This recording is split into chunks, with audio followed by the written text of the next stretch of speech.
For those who don't know me, haven't met me yet, my name is Morgan Dinsdale, and I'm the Executive Director of the State of the Snowpack. I made the mistake of moving to the coast this year, and so this is the first time I've been here for a live event this season, and I literally came from guiding straight to this, so that's why I look like this. But I'm really stoked to have you all here for the last one of the season, and we have a lot to talk about. And I'd like to thank Nelson for literally packing this house every single time. This season, we've had to turn away people every single time, which is a bummer, but it's awesome that you all come out, even when there isn't snow, and obviously that isn't the case now, which is exciting. So before we start, we would like to acknowledge that the land we walk on, we play on, we recreate on, is traditional lands, and that should be respected and honored. Also, the big disclaimer, the information that myself and our team present are to our own observations and to the best of our abilities. This presentation does not replace actual Avalanche training, and we really recommend you sign up for an AST course, Kootenay Backcountry Guides, any other local providers, or take a CAA Avalanche course. And what you do with this information that myself or our team presents is your responsibility. Please use it responsibly. So what is State of the Snowpack? It's quite simply community conversations saving lives in the backcountry. This idea was born out of my time in Jackson, where I benefited from a local event that talked about what was going on in the local snowpack in Jackson. It helped me learn how to get into the backcountry. It was when I first started working towards becoming a guide, and it was something that really helped me understand the landscape I was playing in. It also helped me feel closer with everyone in the community. I met backcountry ski touring partners, people I learned from, people who became my mentors. And when I moved here in 2018, I decided I wanted to bring that here too. And thankfully, with the help of Judson Wright, Jason Wishlow, our whole team, we've been able to create it into what it is today. And I think it's a really meaningful event, not just here, but now in Revelstoke and in Roslyn, and hopefully one day in every major mountain community of Canada. So our mission's quite simply to raise the level of local awareness of what's going on in the snowpack so that we can decrease the number of fatalities, the number of rescue call-outs, the number of incidents, the number of crappy days in the backcountry by being more informed, more educated, and feeling empowered to talk with other people about what's happening in our playgrounds. We really believe in bridging the gap between the InfoX, which is an amazing private resource used by every guiding organization, resort in the country, as well as highways, mines, things like that, and the public forecast, which Avalanche Canada does an incredible job of creating these public regional forecasts. But we really believe in providing a local as it gets snowpack discussion so that you can look at the bigger regional picture and then also tune in to what we're doing here and in all of the different towns we're in and get a truly local imprint. Because if you're going to go to Kootenay Pass, how better to learn about what's going on than by a professional who was just there. This is our board of directors. Many of them you'll recognize. Judson sadly is off working right now and not with us today. The rest of these faces are here. This season we have taken on sponsors for the first time and raffles, and this has helped us so much. Everything until now has been done with the volunteer efforts of like the blood, sweat, tears, and volunteer work of our entire team, which is pretty substantial now. And so these sponsors that have come on have really helped us afford our back-end costs, buy things like merchandise, and think about expanding into new places. And our partners. Obviously, Whitewater Ski Resort, really cool this year. We've had a united mountain conditions update videos between ourselves, State of the Snowpack, Whitewater, and Backcountry Skiing Canada, which is really exciting to see those videos coming out consistently. As well as the Royal. Obviously, we really appreciate them hosting us. Yeah. Kootenay Backcountry Guides, an incredible resource to increase your education in the backcountry. And then She Shreds, really great to have sledding, representatives of the sledding community, and that's an incredible organization that offers sledding-based snowpack information and courses. And Julianne's videos have been really awesome in getting us information about the snowpack in, sort of sled-specific zones, whether it's the Slocan or where I was today up near Meadow Creek. Just zones that people don't frequent as much in ski touring, but do on a sled. I've spoken about it already, but we really appreciate your support, whether it's just a few dollars, buying a raffle ticket, buying a hat, or if you're interested in being a sponsor.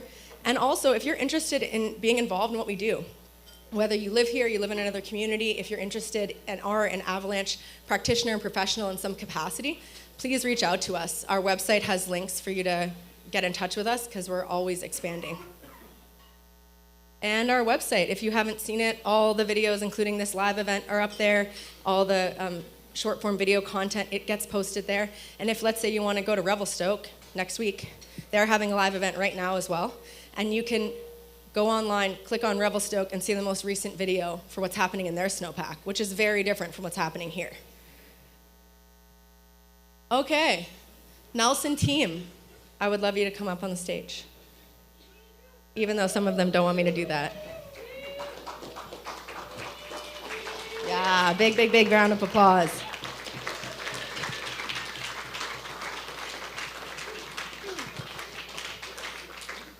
So these people, and I wish I had a little like Judson on a stick, We're missing Judson. But this crew has spent thousands of hours working on this project, and that is not an exaggeration. And I think that their work should be highlighted on this stage tonight. So, yeah, big round of applause, please, and thank you. So, if you watch at home on the live stream, and you get to see, I've watched every live stream this season because I'm living on the coast. The incredible product that is the live stream is this man's work. This is Shane, and it's all Shane's work. Yeah. This giant, this ginger giant, has taken over for, in my capacity this year in terms of being our local organizer, showing up. He made an incredible video series before the start of the season that I think tons of you tuned into, and it wouldn't be possible without Wiggles. Yeah. This woman definitely didn't want me to bring her up on stage. Her name is Kath, and yeah. I cannot cheer loudly enough for her. She is our communications director, social media director. If you've watched a video, you've seen anything on our social content, filling all the gaps. She is the liquid in this team, and Kath is just the amazing, amazing right hand of this business. Oh. And it's okay, I'm messing that up. That's okay. And you know him, you love him. Wishy has done so many of these. I had a vision for building this, but at the time I was still I still kind of am, quite young in my career as an Avalanche practitioner and professional and guide. And I knew that I needed people with me and behind me who were seasoned Avalanche professionals who could really build this into something that you all can trust, look to, and be stoked to come to either the live event or the videos. And without Judson and Wishy, that would not have happened because they are the pros behind all of this. And they have backed this so hard. They have spent countless hours filming videos, getting presentations ready, standing on the stage and singing Christmas carols to you. So thank you to Wishy very much. So thank you, Nelson team. Thanks, guys. Thanks. I think I'm almost at you. Let's see how many. Wow. Okay, tonight's presenters. First up, we've got Jason Wishlow, who you know and love.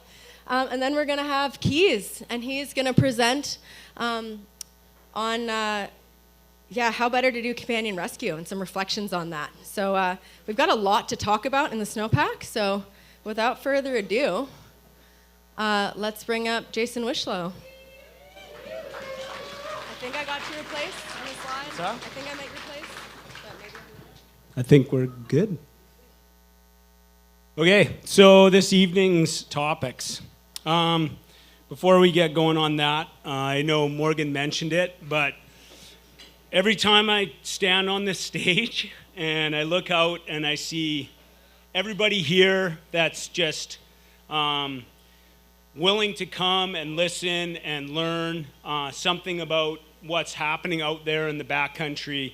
I find it extraordinarily humbling, and I'm just always blown away by what we've managed to kind of build as a team, and to see this whole thing get legs and move forward and move into different places. And I hope look into the future. It's just it's been a really remarkable thing to be a part of, and it's not just us that were introduced, but I think the most important thing is that it's all of you that are tuning into videos, that are here, listening to whatever it is that we have to say. And I just want to say thanks to you and everybody on our team. We're all in this together, and I really, really wholeheartedly appreciate it every single time. Like I say, it's super humbling, and I'm just so appreciative. So thank you, everybody, for making this what it's become today.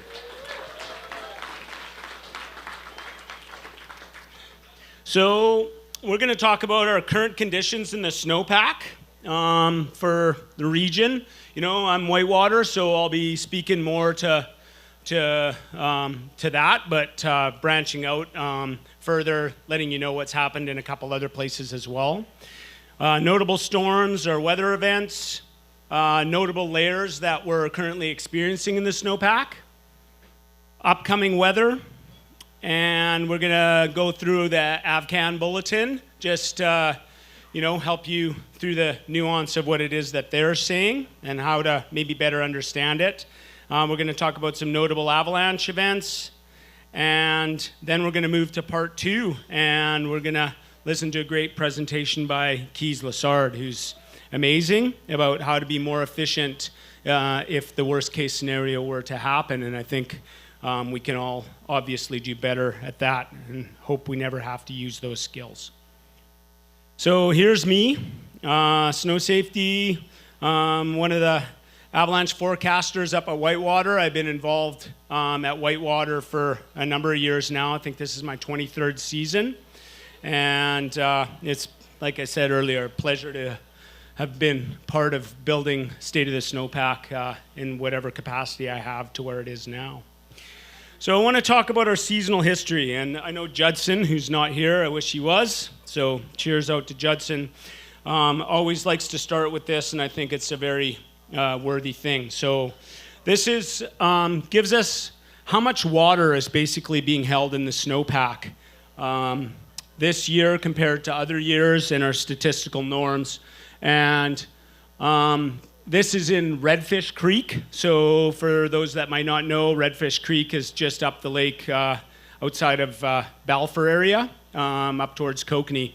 And you can see we're the blue line down here. And the green line is 2022-23, and the pink, is the historical median. And so we started the season, and things were pretty depressing, right? Like we all went through the atmospheric river. We had no snow down low. We had no snow up high, and things were raining, and things were looking pretty miserable. Last time I stood up here, there was not so much to talk about in the snowpack, so I started talking about mountain biking, and those are things I wish I didn't have to do. But if you look here from February and then the middle of or late February into early March, you see this spike, and that spike is incredibly encouraging. The one thing that I really like about what I see here is that it's at least got us touching the pink. And that's awesome, because we were a long way from it before.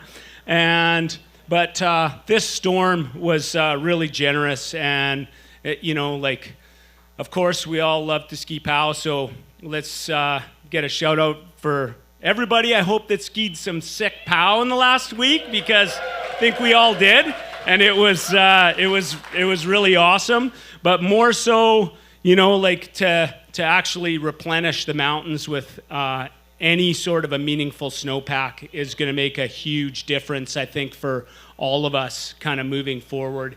And I'm hopefully, March continues and into April.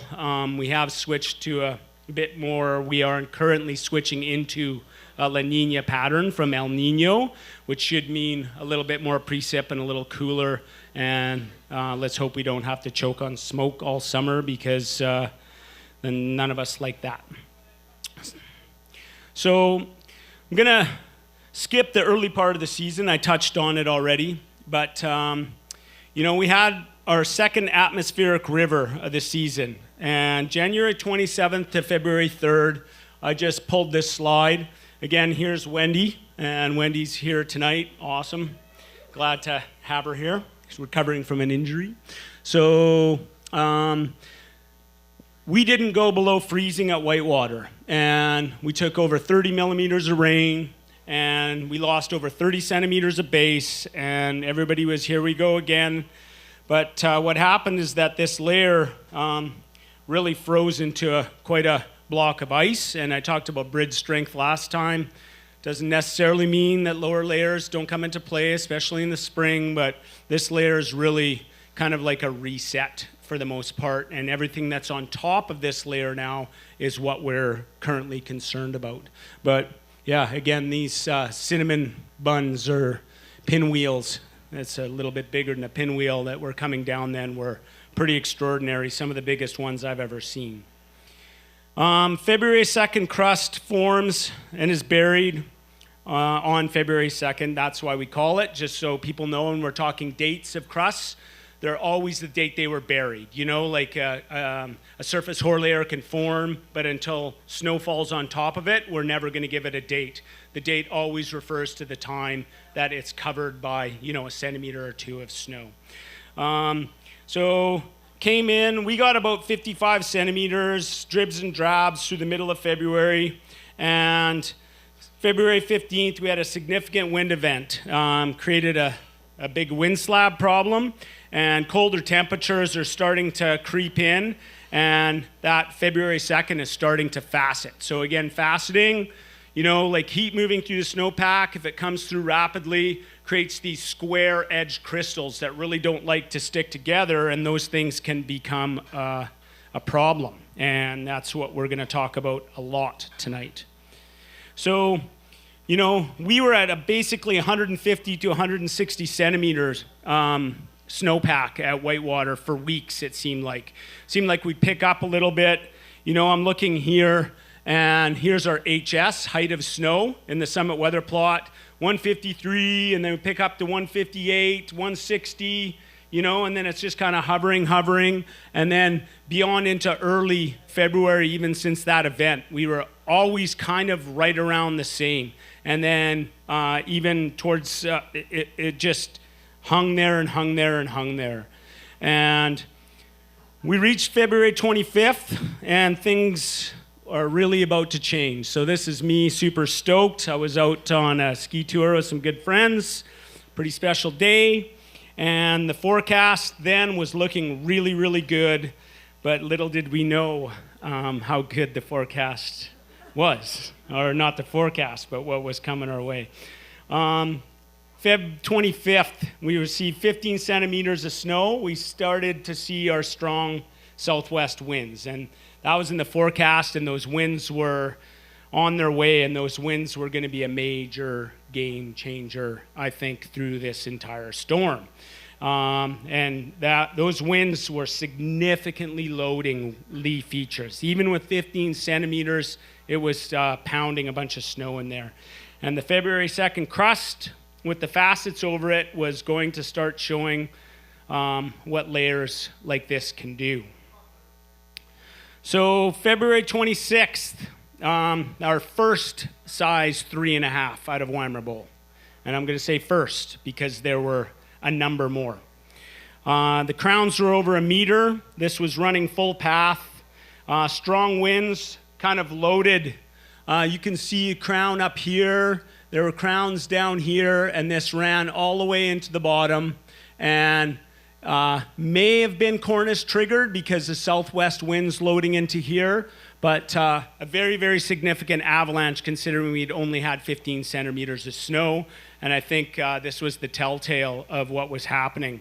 earlier in the week, up north, didn't get quite as much snow. When I talk up north, Revelstoke Way, Glacier Pass Way, not quite as much snow had fallen previous when we got those dribs and drabs.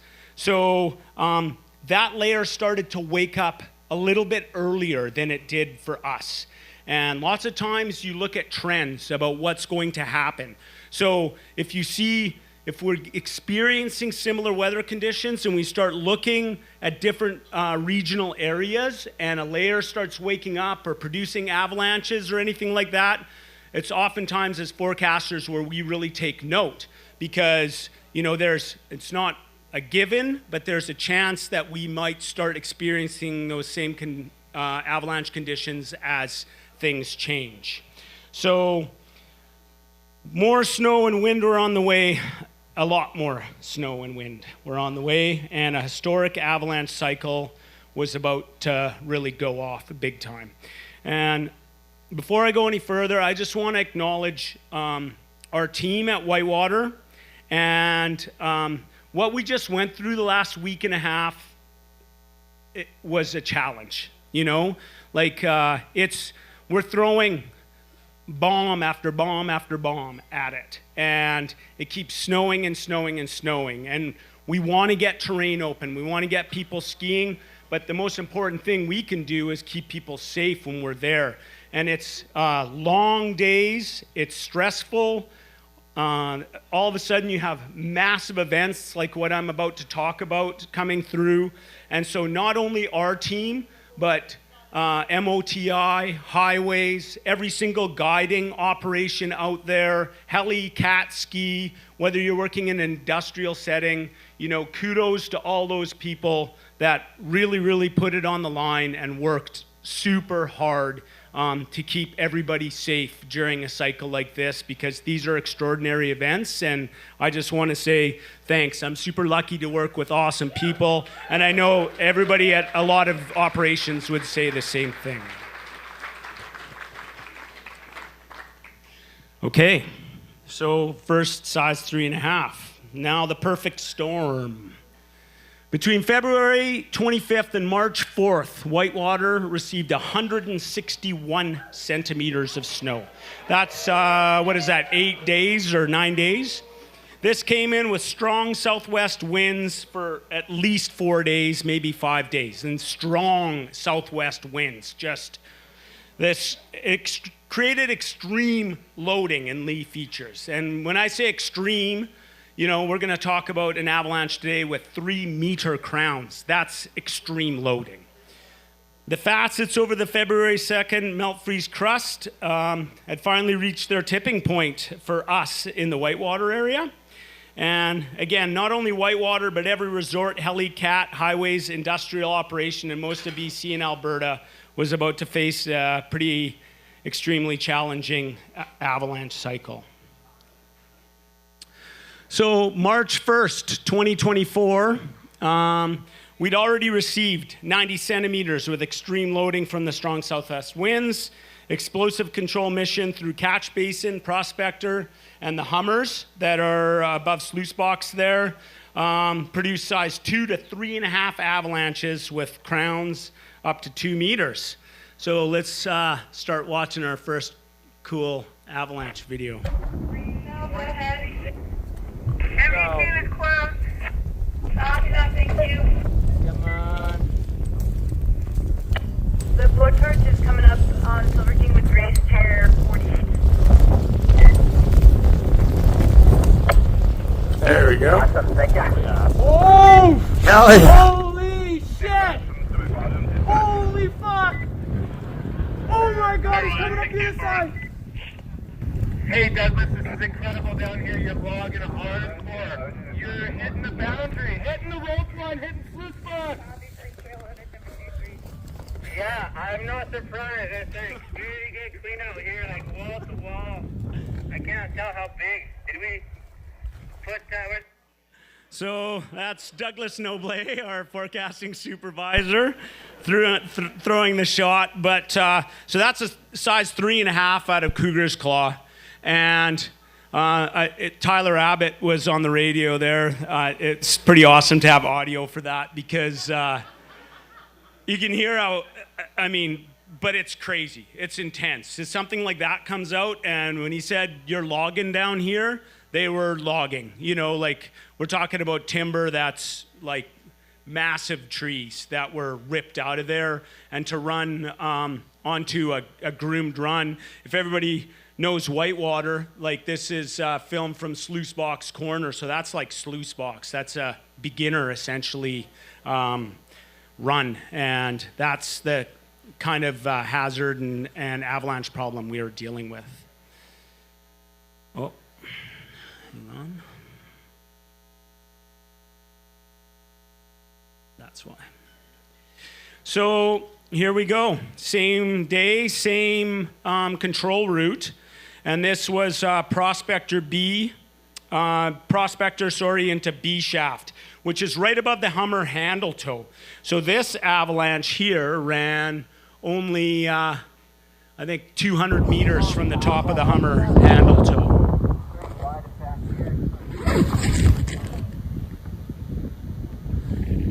And again, these things were, it's amazing. I really like this video because you can see the wind and see the kind of winds we're dealing with there that are loading things so significantly, right? And again, the same route.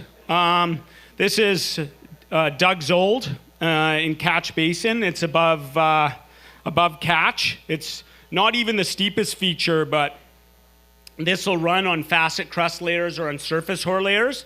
So that crown was, a solid 1.5 meters, and that propagated from at least 80 meters away. That's where the shot was thrown, and it propagated through. So we were really, really starting to get an idea of what we were facing with this layer as it was moving forward. And it was, becoming glaringly evident that we had a major problem on our hands.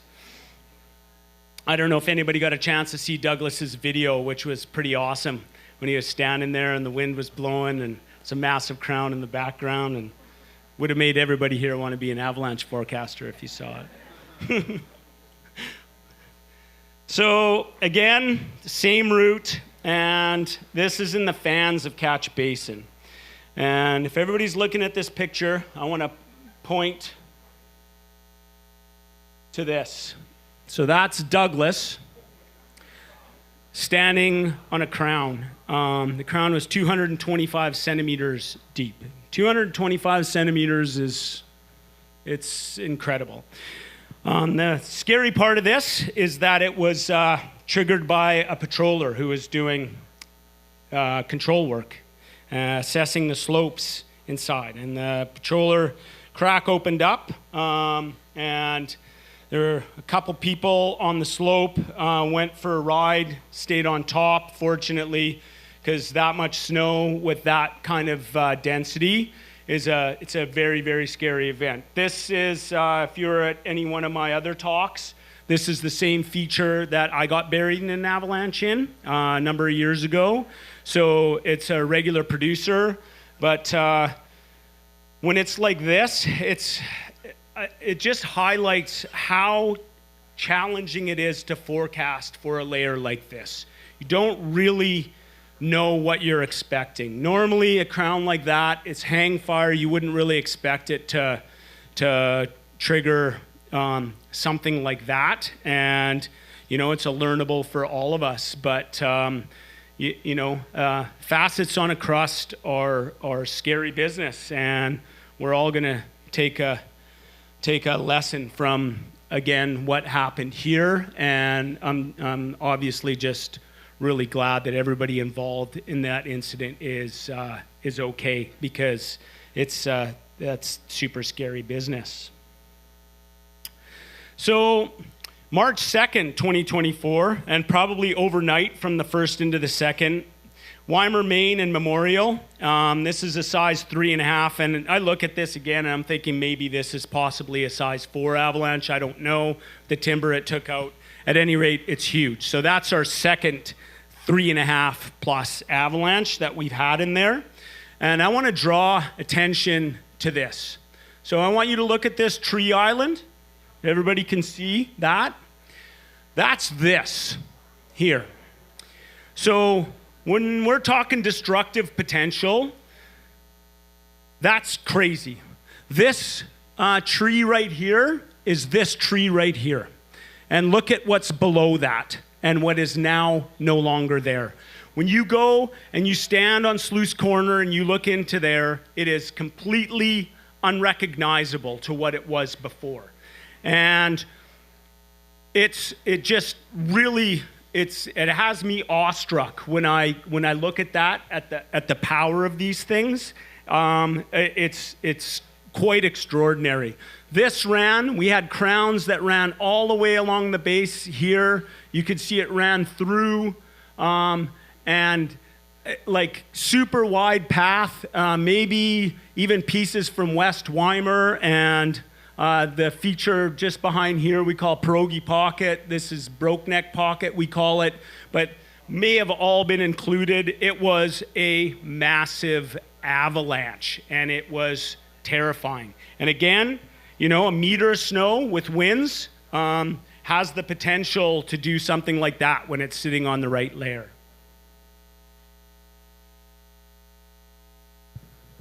And then March 4th, so a couple days later, we're obviously really worried, and it hasn't stopped snowing. I think we're probably at a meter 15 at least with continued winds. And this morning, this was the Saturday, wanted to do some heli control because we were super worried about goat slide. And, you know, there was a bit of an issue in the morning, but they managed to get the machine in the air, fortunately. The tough viz, it was hard to get a good photo of this because this is even refilled in. But you can see a crown here. Again, these crowns were 1.5 meters plus, maybe 2 meters in places. And this propagated, and then they threw another bag, and basically all of this had run, and that was another 3.5 avalanche. So now we've got 3.5 avalanches, which are huge, that are all running into the same terminus. And it's like, it's crazy. I'm going to show you a picture on how much debris I think is down at the bottom of those runouts. It's extraordinary.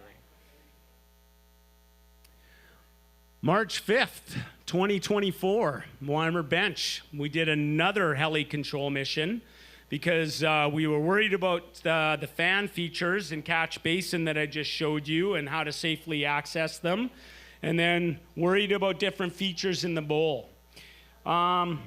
This is, has anybody been up to Whitewater in the last few days? And have people looked up and seen this? Like, it's a really pretty avalanche, but it's really, really terrifying, you know, like, and when you look at this, you see this right here, hang on.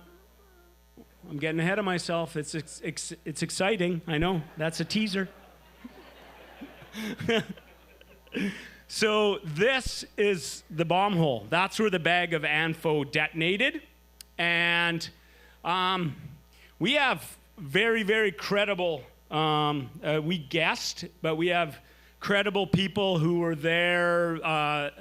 Mark Austin, who runs a consulting company and forecast for CP Rail, flew over this in a helicopter, and this guy's seen more huge crowns and avalanches than I'd say most of us ever will.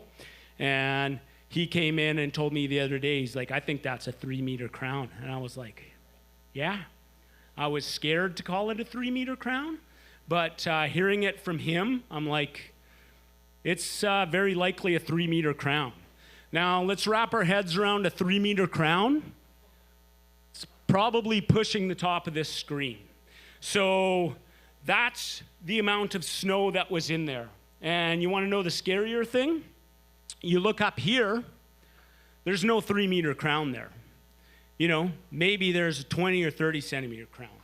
So moving forward, one of the big messages we're going to be talking about is thin to deep, okay? Thin to thick. And maybe you could ski across here, which is the traditional ski line across the bench, and not trigger that avalanche. If you pushed out a little bit farther into here, I think that there's a very possible chance that you could trigger an avalanche like this because you're able to initiate the facets on that layer where they sit down low, right? So that's a really, really critical thing to remember. And if you ever triggered something like this, then good luck to any of us because it's enormous. The other thing I want to point out here is look at here. And so this is our February 2nd crust. So remember this formed during a rain event that went right to the ceiling, went as high as it's going to go. But these are all rain runnels from that, and that's how that crust froze. So still present in the snow, and very, very evident, and pretty easy to tell that that's the layer that it failed on. So this is that avalanche from the bottom, and I'll credit Tyler Abbott, our patrol director. He's got a drone, and we're going to look at a couple more of his pictures and a video that he has. So pretty stoked that he was able to do that. But when I talk about the debris that I think is like 10 to 15 meters deep, that's right in here, and you can see how it comes uphill. But this, from first choice, from all of this, you can still see these crowns in here where that ran, and from in here where that ran, and then the bench, and then goat slide, and look at that. It's just really, really extraordinary. Here's those crowns in here from that pocket.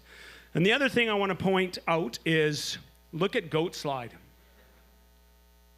So this was taken yesterday.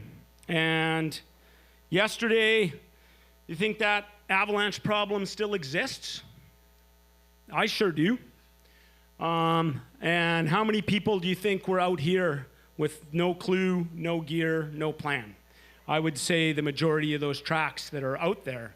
And again, just to highlight, when you're in the backcountry, you're in the backcountry. This is a complex terrain as complex gets. The convergence of 4 paths that created size 3.5 avalanches.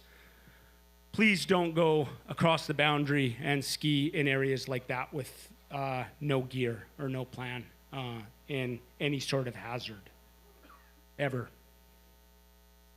March 5th, 2024. That's the same day we did the heli bombing on what I just showed you. So we went in, this is post-control debris from heli bombing. And we needed to remove the hang fire from the G-spot where that large 225 centimeter crown that Douglas was standing underneath was. And look at the chunks in here are probably, like put a couple of these tables together and that's what you're dealing with as far as the chunks. But we were able to get in here with a helicopter and through a bag in the G-spot and a bag in the fritter and rattled the hell out of it and managed to pull out the hang fire and yeah, away you go. So the G-spot was tickled.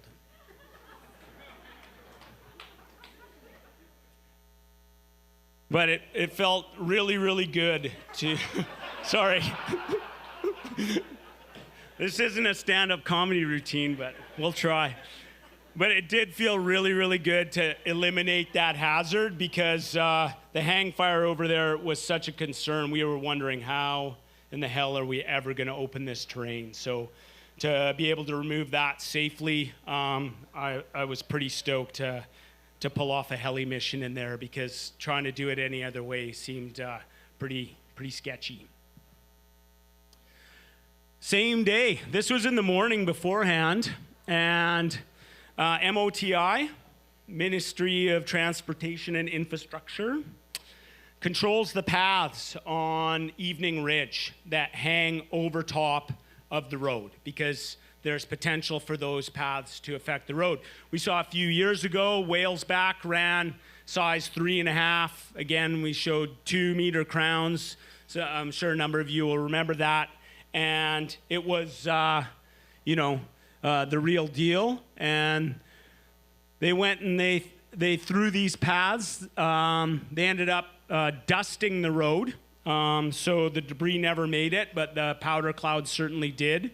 And what's impressive about these avalanches is the propagation. So maybe not as deep crown depths, although we're still talking about crown depths in the 1 meter to 1.5 meter range in places. That's cornice buildup, but still pulled away from there. And in here, you're looking at 1 meter crown.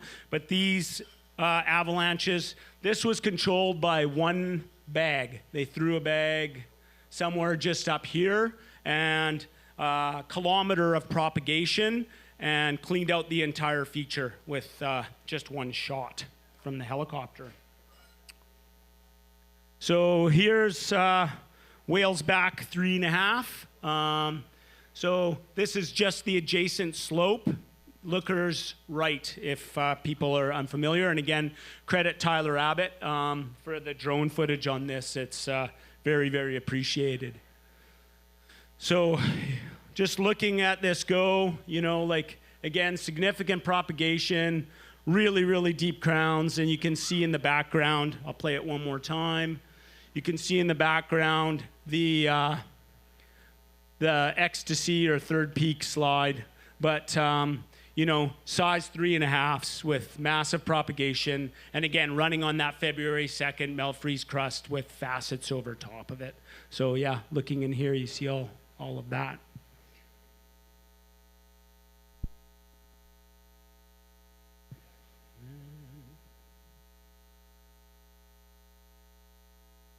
Hang on, technical difficulties. There we go. Same day, March 5th, 2024. So I borrowed this from the Avalanche Canada Min. Ski remote, they called it 3.5, possibly a 4. And there were a group of party of 5 on the Bonington Traverse. And they were moving along the ridge up here. And they called this a skier remote. Northeast aspect, 1,900 meters. So people don't know what a remote is. Means it doesn't come off your skis. It means I'm standing here, and at the back side of the room, just from standing here, it triggers an avalanche. And this is no small avalanche. This is, so this was observed likely minutes after initiation by snowwater heli skiing. They thought about 5 minutes post-initiation.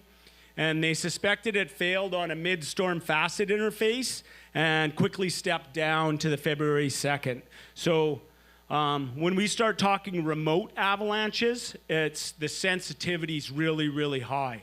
So even if you don't even have to be close to it, you can still initiate it that easily. And that is scary, scary business. So March 5th, same day again, 2024, Mount Cuban up here in Baldface. And this is heli control mission. So I want to thank John Buffrey for this video. I talked to him today, and he just made sure to credit the entire team. It was him, Demian Whitley, who turns 50 tonight. So Buff was going to come, but he's at Dem's birthday party, so happy birthday, Dem. And high-trained pilot Ray Taylor, who are the control team on this effort. Northeast aspect, so the same as the remote. Crowns 150 centimeters with really, really wide propagation. And I just want to, I saw the Instagram post. I don't know if some of you follow John Buffrey. I'm sure some of you do. But this really, really resonated with me when I read it. And he said, 22 shot placements today. Some big results and some no results. And the synonym to avalanche phenomenon is uncertainty. And that really, really speaks volumes to me as a forecaster. I think should speak volumes to all of us, because there's always uncertainty. Never go into an avalanche terrain of any sort with thinking you're 100% certain, because you're going to get spanked. There is no certainty.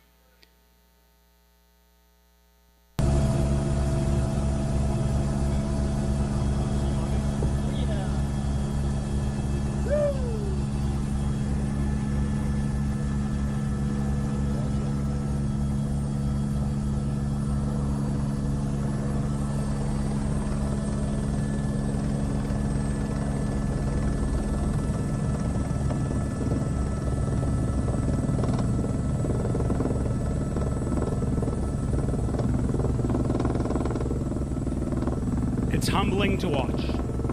I mean, it's really cool to watch, but boy, it makes the hair stand up on the back of my neck, I'll promise you that much.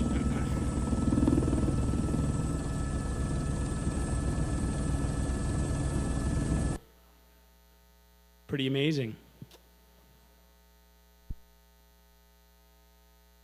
Sorry, I did it again.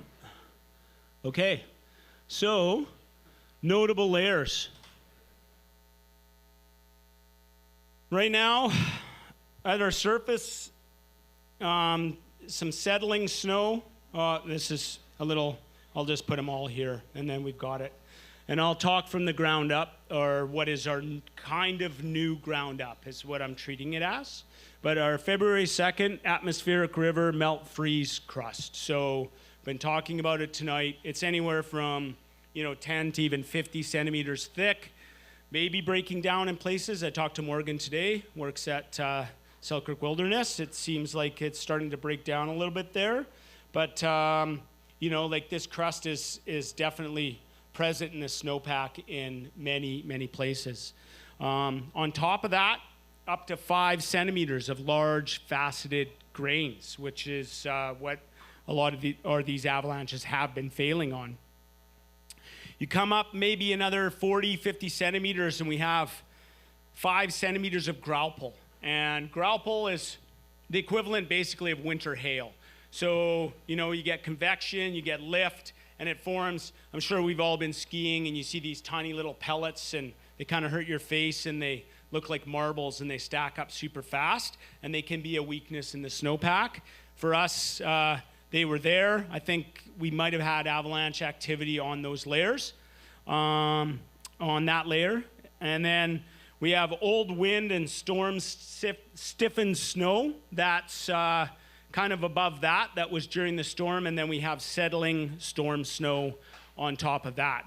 And all of that totals anywhere from, 1.40 meters to obviously 3 meters of snow that we were looking at. Here's a snow profile.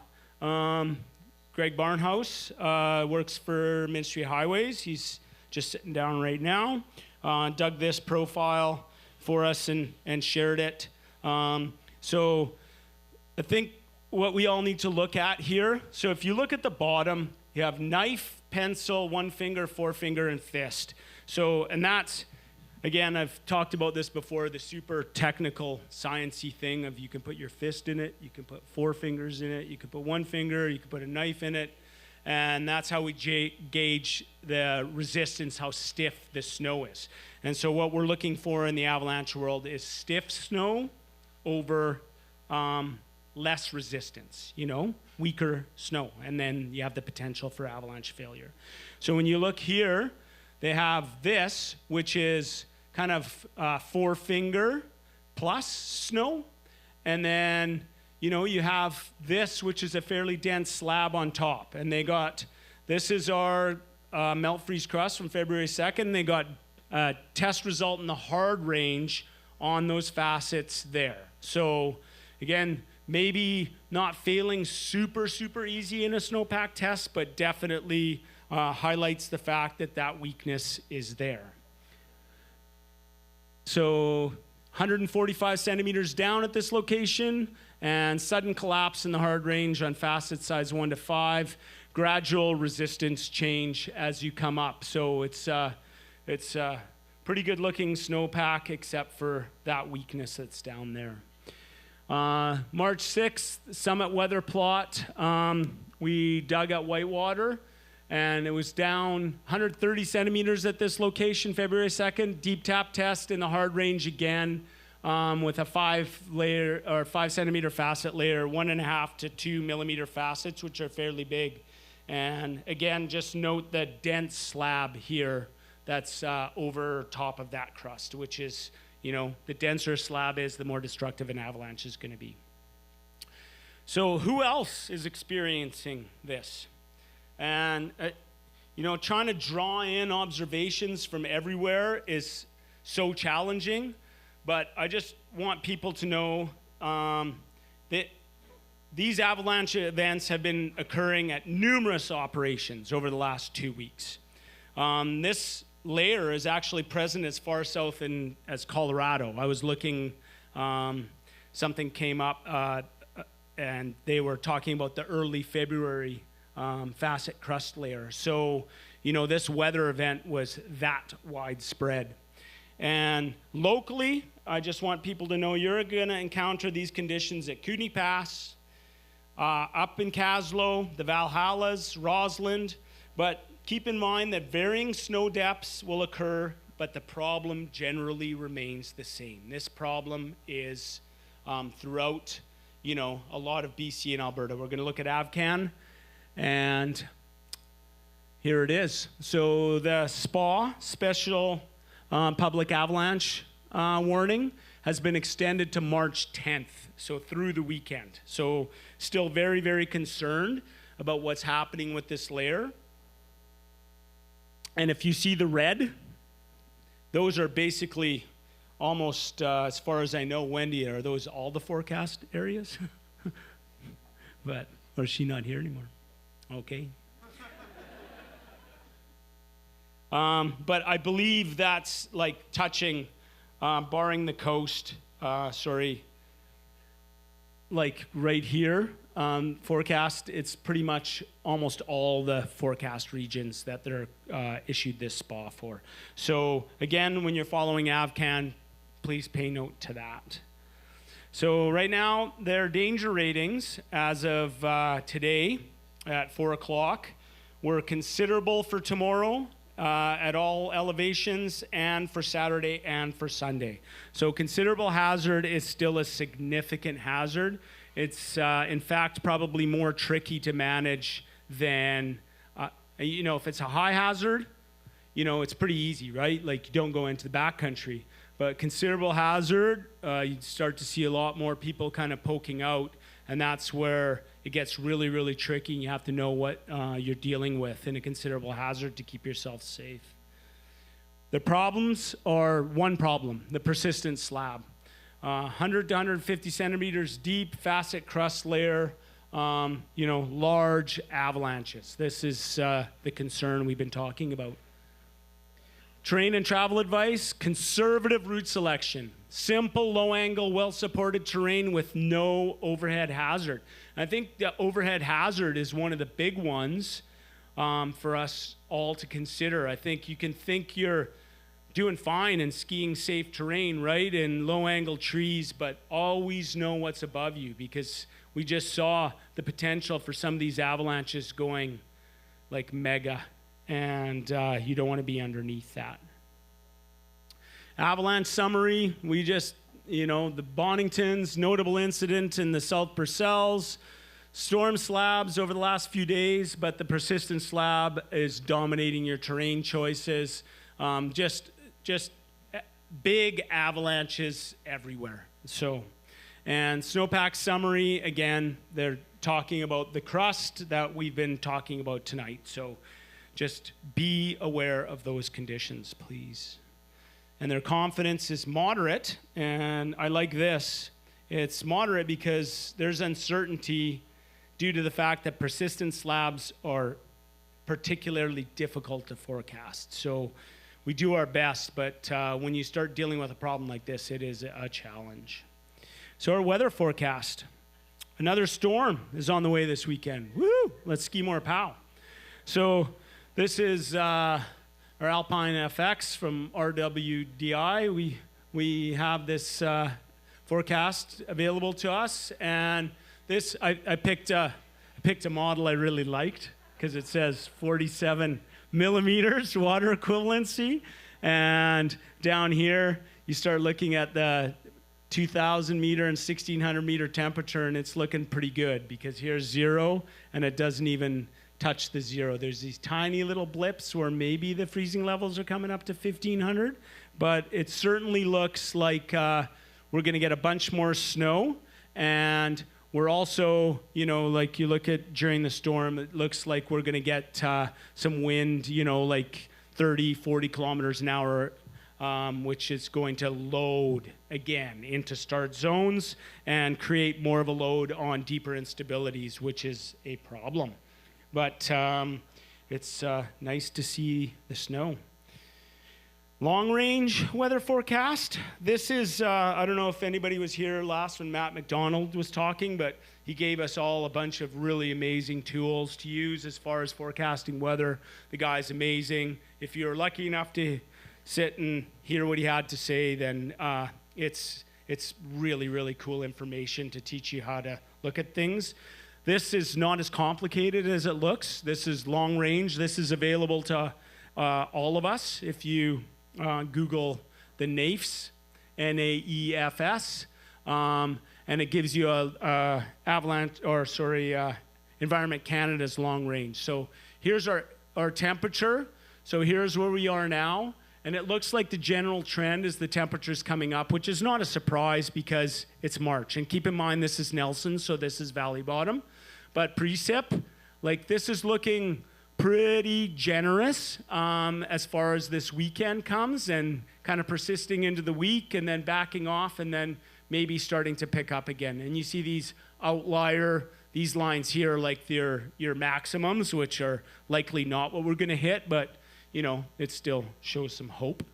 And wind speed, you know, looks like the winds will be elevated through this. Again, this is Valley Bottom, so you can increase a lot of this significantly as we go into elevation.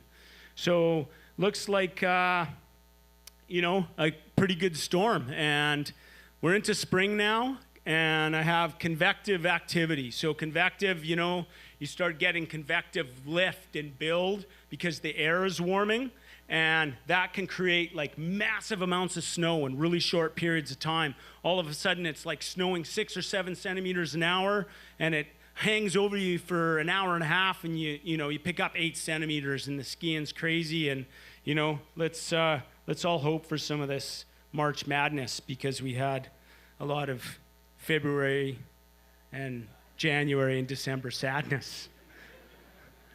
So tonight's takeaways. February 2nd melt freeze crust with facets over it it's not going away this season. We're dealing with this for the entire season.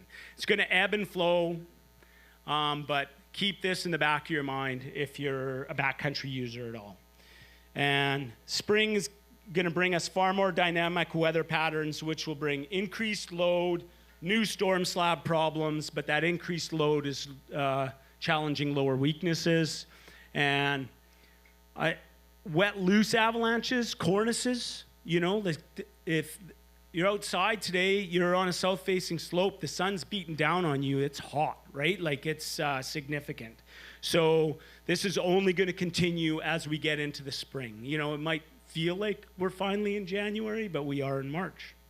And large avalanches, I'm glad this is highlighted, are still possibly triggered by light loads. If you hit that thin to thick spot, avalanches like I just showed you are definitely in play to be triggered by you as a person out there riding or skiing.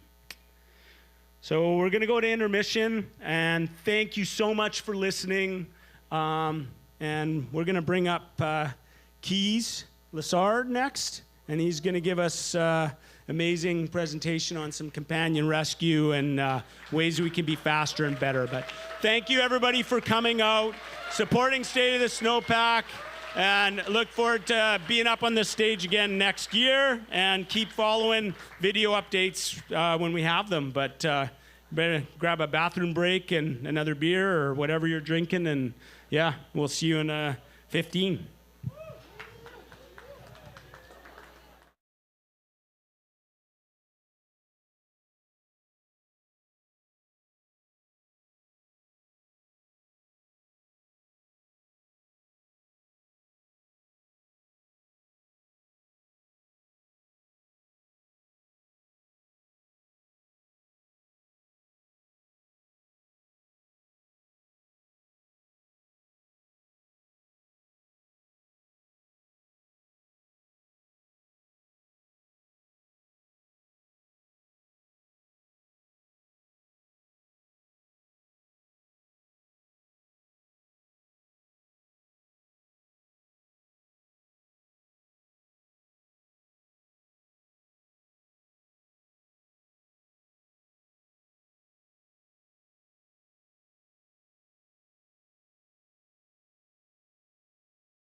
We're going to get ready to start the second half of our presentation.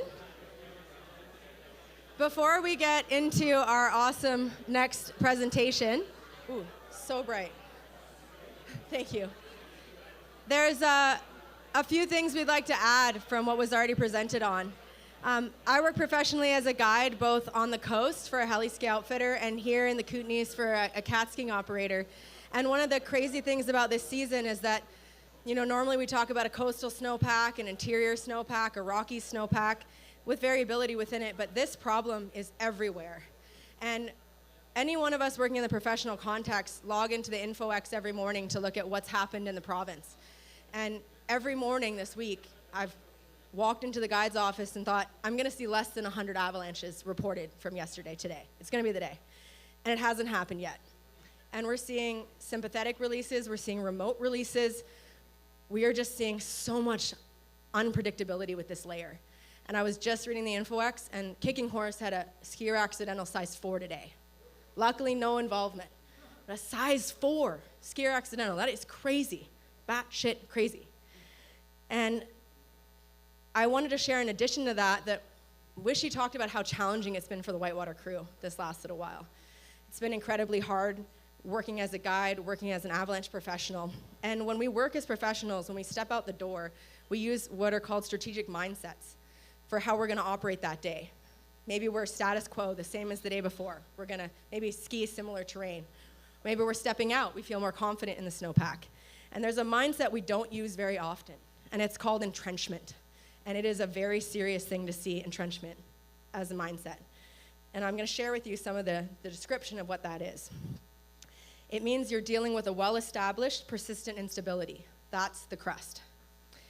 It is not a preferred operating mode, and it requires discipline to sustain it for the necessary time. And it is the last resort short of closing operations completely. Traditional safe zones may not be appropriate during these conditions. And I have worked in more than one operation this season that has used that mindset. And while this problem is healing in some areas, it's going to be with us all season. And so as professionals, we have to be incredibly diligent. So as recreationalists, you need to be just as diligent. You need to choose the safest routes because this is a sleeping dragon and we don't want any of you to wake it up. Cool. So without further ado, let's bring up Keyes Lessard. He has been an Avalanche professional for over 20 years, teaching Avalanche courses in this area.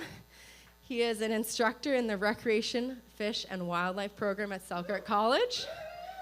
And he's here to talk to us about how to improve our skills as avalanche rescuers and companion rescue should we have to be in that situation. So thanks, Keyes.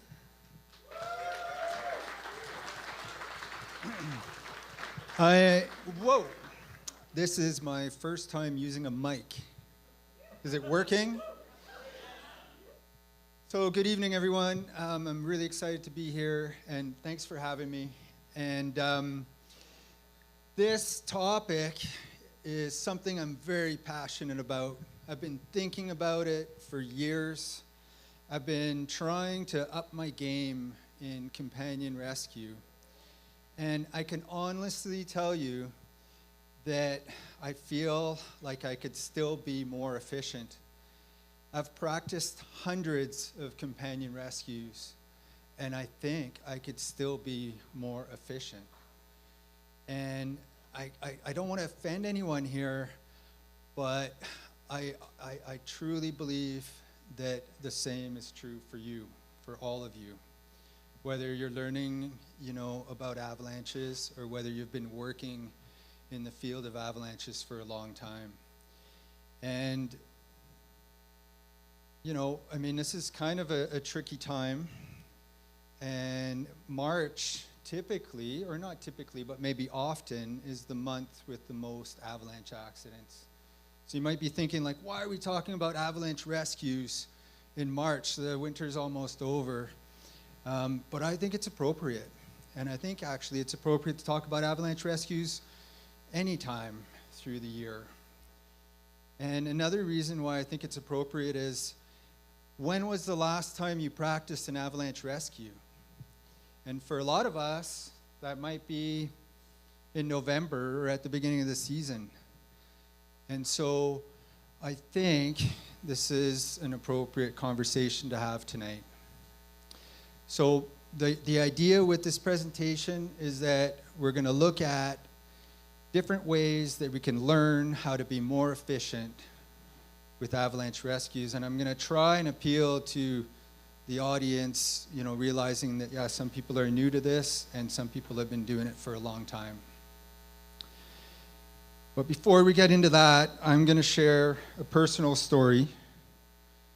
And I get sometimes a bit emotional by it. So if you see me a bit emotional, that's okay.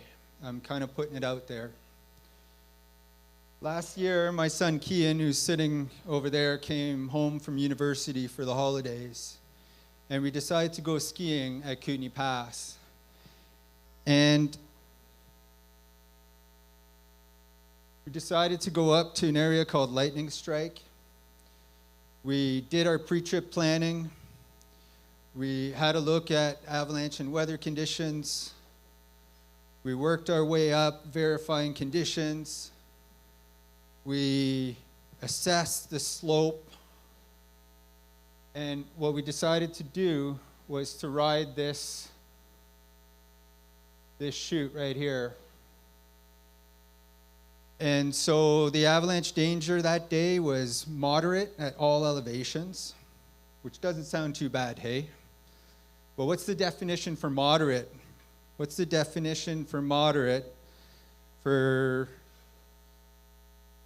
skier-triggered avalanches, right? So what's the definition? Skier-triggered avalanches are possible, right? So, I mean, avalanches are still possible. And so moderate at all elevations. We had traveled in the upper section here and didn't see any signs of instability, or we weren't very concerned. When we got to the chute here, we decided that we would put in a ski cut. And so I did that. So what that means is that you load the slope from somewhere that's relatively safe. And, you know, if an avalanche does initiate, maybe it'll initiate underneath you and you'll, you know, realize the problem. So that's the difference between kind of just jumping in and putting in a ski cut. And so I put a ski cut in, and the snow was great. We didn't have any concerns, no wind slab. And we skied one at a time, so I skied down and I came into a little spot right here below the ridge. Safe spot. Kian came down to reach me, to join me. And then we decided to ski the apron down here and did a couple of turns. And on my third turn, I triggered an avalanche, and I fell immediately into the snow. And at the time, I don't know if you remember the snowpack last year, but it was a scary snowpack for most of the year. We were dealing with weak layers, persistent weak layers, and I was really worried about, you know, a big avalanche. And so it turns out it was, so basically, you know, I went down not very far. One of my skis came off, and I was on the surface, and I realized that it was a size 1, which is relatively harmless to people, so small avalanche. And what's interesting is when I got caught, I had no idea of the size or the extent of this avalanche. And so when it stopped and I realized that I wasn't injured and it was a size 1, you know, I felt very lucky, very thankful, because, you know, we were in a spot where, you know, we could have had a dangerous avalanche. And so when I think back on it a little bit, just because I've been teaching avalanche courses for a long time, I am very worried about getting caught in an avalanche. And one of the things that worries me is getting fully buried.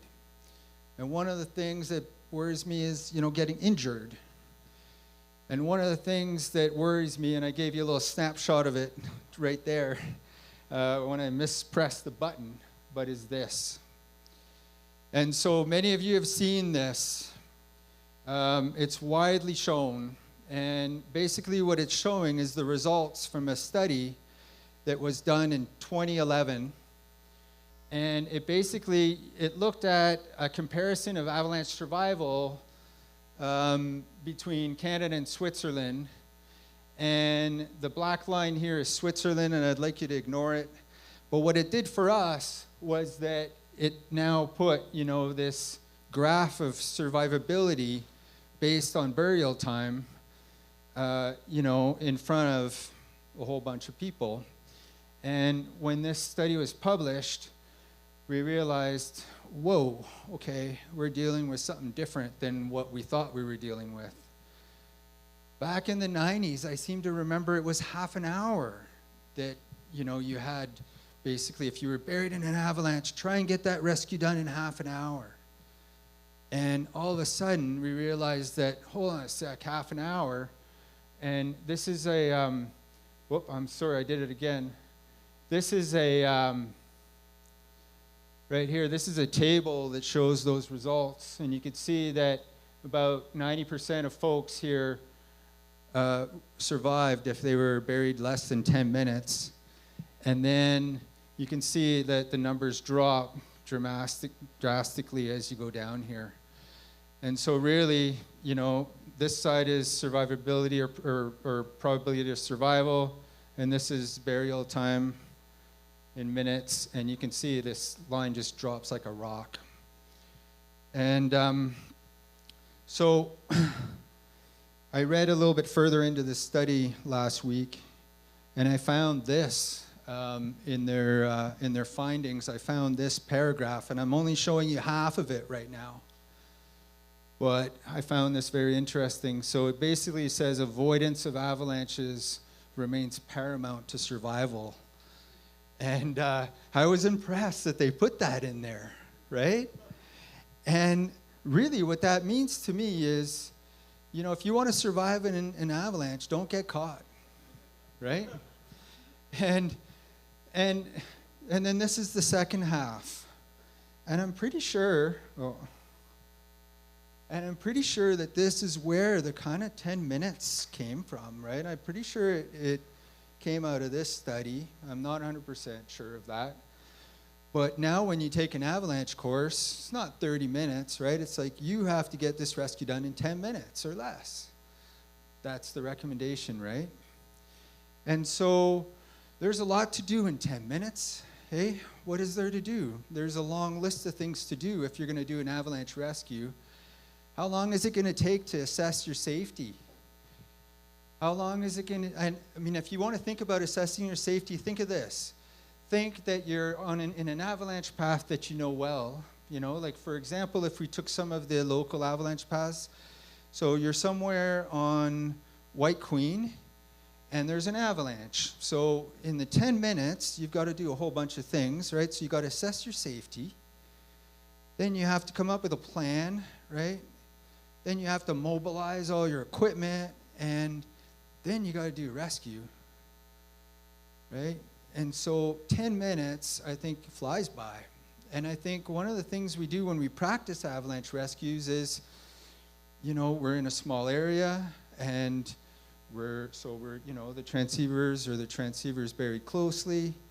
We could say things like, is the scene safe? Yeah, the scene's safe, right? There's how much time it takes to assess, right, your safety when you're practicing. Is it safe? Yeah, it's safe, right? And so 10 minutes is not a lot of time.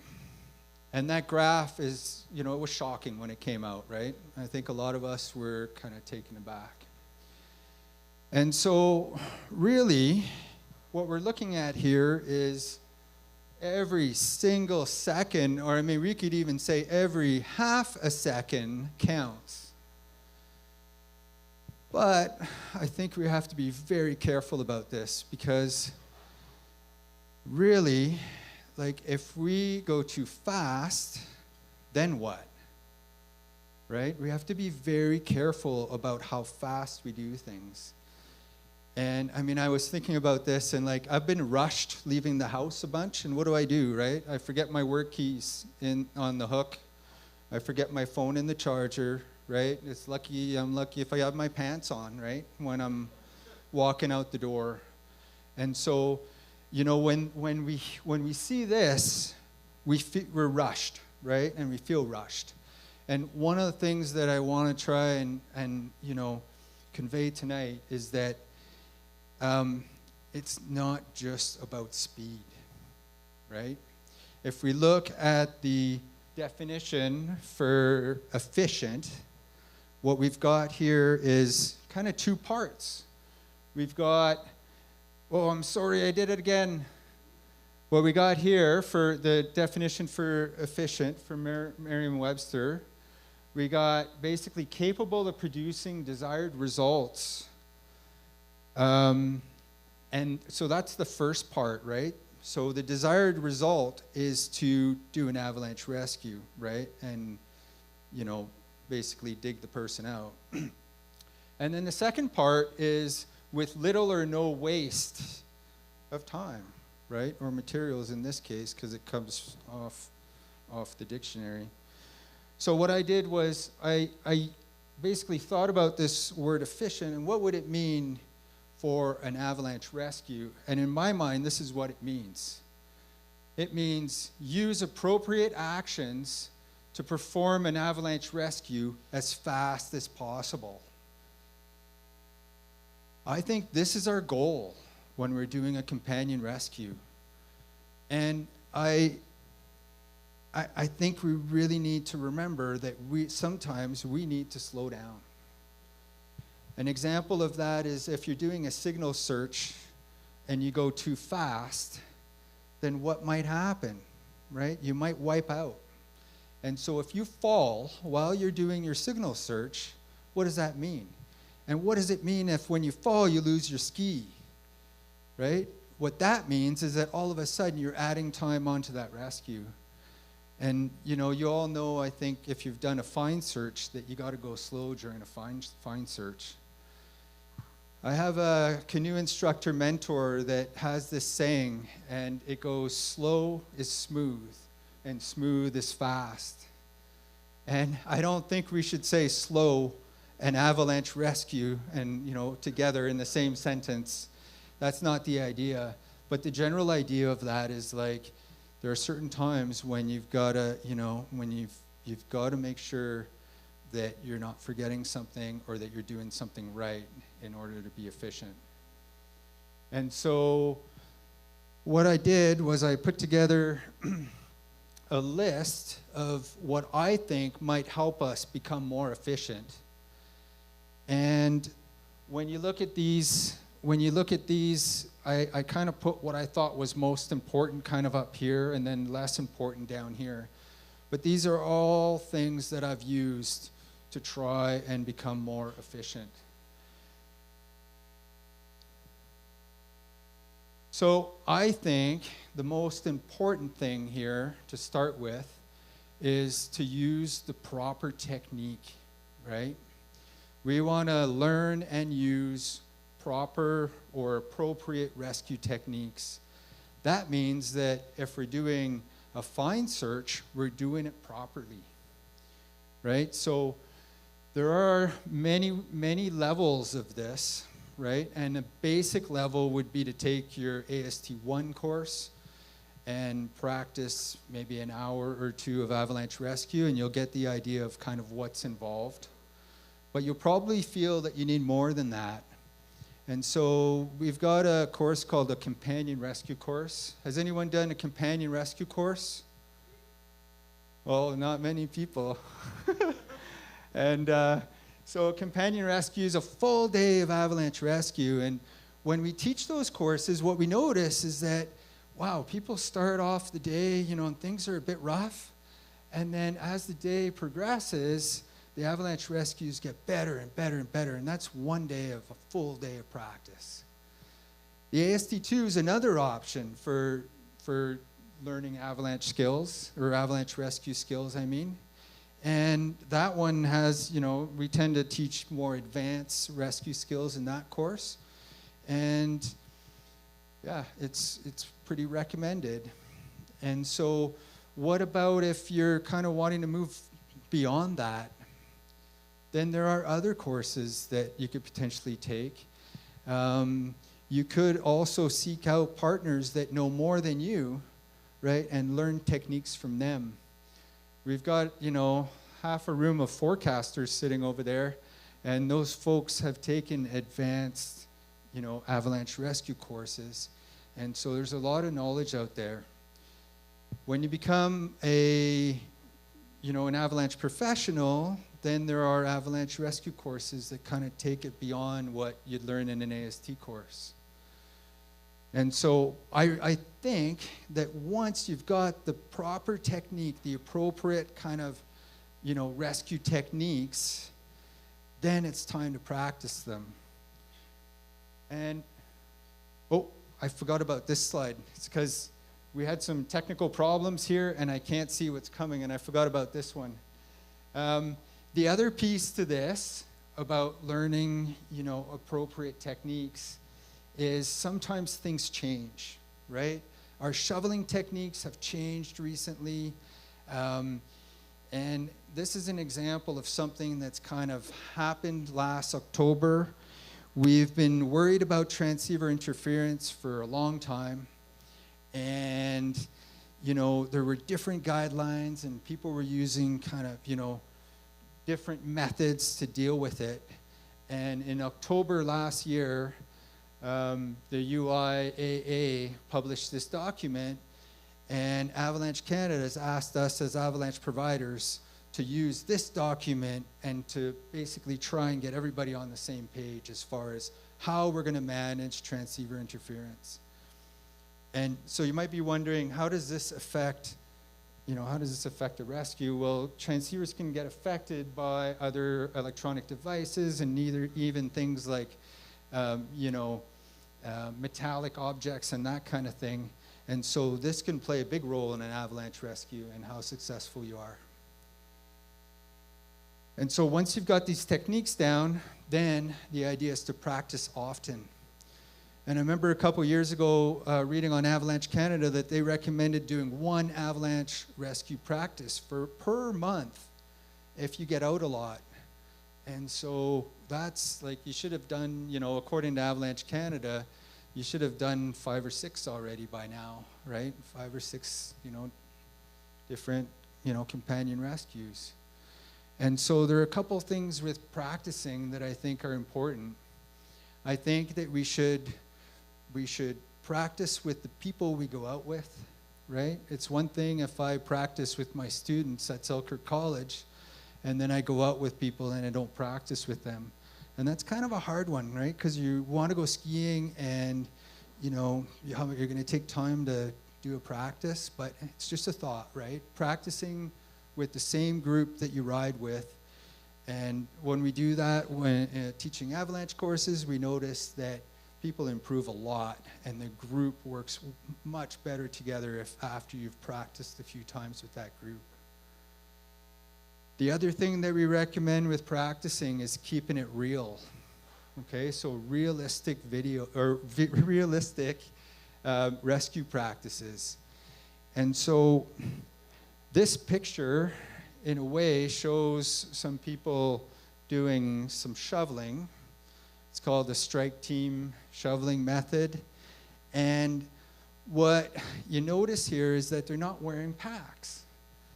And so it's likely that if you're in a companion rescue, that you're going to keep your pack on. I mean, I guess if you were sure that there was no chance of a second avalanche, you might be willing to not have your pack on. But as a general rule, we wear packs, right? And so this isn't very realistic practicing digging like this. You should practice it with your pack if you think you're going to have your pack on. And so practicing often, practicing with the people that you ride with, keeping it realistic. And then I think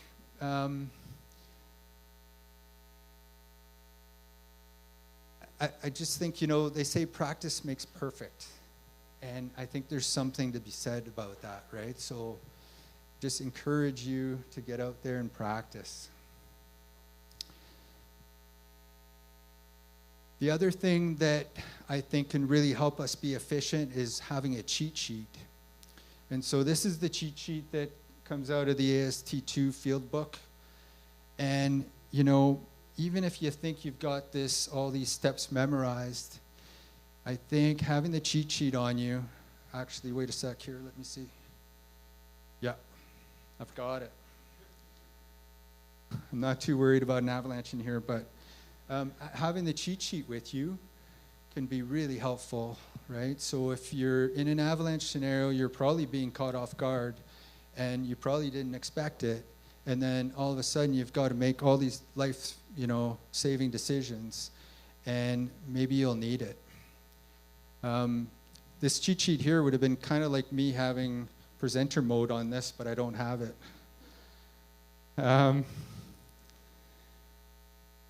The other thing that we can do is read. And I've been really impressed with Avalanche Canada's forecasters' blogs. They're really good.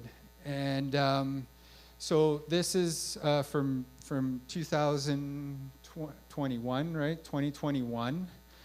And it's a blog about basically 10 ways to, keep your rescues real. And, add realism to your rescues. Interestingly, I went on their blog and looked at other blogs from the same year, and read this list. It's pretty amazing how we are dealing with these things again this year, right? Well, for those of you that can't really see well, other blogs that were written, don't always trust a robust crust. Maybe we can trust this one though, eh? Maybe not. A persistent side problem is here. How do we deal with it? The river has run dry, and that's about, some post-atmospheric rivers. Wildfires and avalanches. Anyways, I encourage you to go out there and read, right? If you're trying to think about, what to do on a Saturday night, you can just read about avalanche rescues. And so last Friday, how many of you in this room were with me in this lineup? I think there were many of you, because I think there were about 2,000 people in this lineup. And so I decided to bail pretty quickly after I realized that I might be there for a while. But if you were there for 2 hours, it would have been a good opportunity to start talking about avalanche rescue.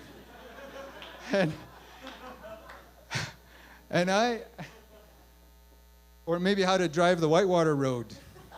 But how are we going to do this? Or how are we going to, what's going to be our strategy on that road when we make it around the corner? But I've had some fantastic conversations with folks about topics and learned a lot. So I think chatting with your partners is a great way to learn something about, how you could be more efficient. Now we're going to talk about 2 other sources of information, and one is how-to videos, and the other one are real avalanche rescue videos from GoPros. And so how-to videos, BCA, for example, has a bunch of them. A lot of the companies that make avalanche gear have how-to videos, and I think they're a pretty good source for learning different techniques, right? So if you've got a transceiver and you don't really know how to, do a multiple burial with it, look it up, right? And I'm sure you've done that, and and learn from that. This video right here is basically a post-avalanche patient care video. And interestingly enough, on this last weekend, I was at Whitewater, and there was a course, and I think it's a new course for Whitewater, that was basically combines a wilderness first aid course or wilderness first aid training with a companion avalanche rescue course. And I think some of the folks, well, I know some of the folks that taught that course are in this room. And I think it was a great idea. And so, yeah. The next video category I want to talk about are real rescue videos. So real life, this actually happened. And what I'd like to do as an exercise here is I'd like to watch this video with you, and I'd like to try and use it as a learning tool. And so we can watch it, and we can look at what we think they did right, what we think they did wrong. And before we do that, I think I'd like to echo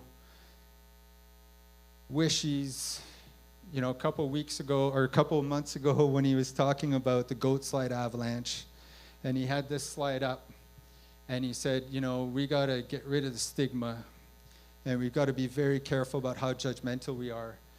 And, the folks that posted the video that we're going to watch know that they made mistakes. And basically what they say is, they say, all comments welcome and valued. It's important to ensure robust discussion on avalanche safety. All I ask is that you learn from the mistakes we made so you can avoid making the same situation or worse. And so this is a 5-minute long video, and it's intense, and it's very intense. And I'm going to spoil it by telling you that the person whose head is fully buried during this video survives and walked away from this avalanche. I'm also going to give you a little bit of a spoiler that this was an inbounds avalanche in Switzerland. Happened 8 years ago or so. And what I'd like you to do is, again, pay attention to things you might do differently or to things that you think they did well. And then I think what I'd like to do after that is give you a couple of minutes just to chat with folks that are beside you, or if you're at home, maybe you've got somebody beside you, or you can think about it and just come up with a list of things. And so there's also some swearing in this video, but I think I'd be swearing too. Hopefully the sound works. Oh, this is gonna be amazing. Yahoo!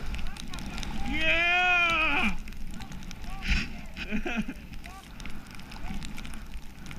Yahoo! Whoa! Avalanche! Fuck! Where's James? Where's James?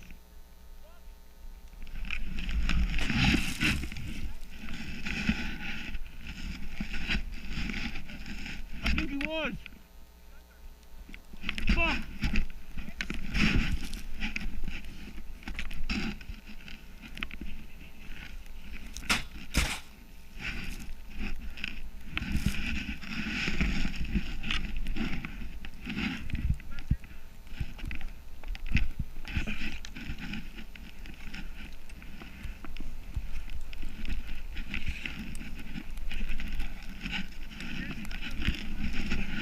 Huh?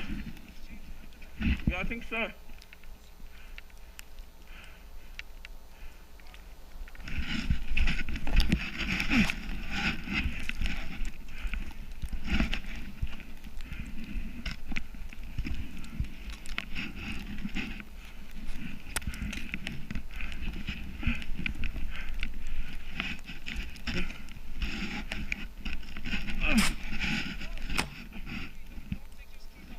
Already have.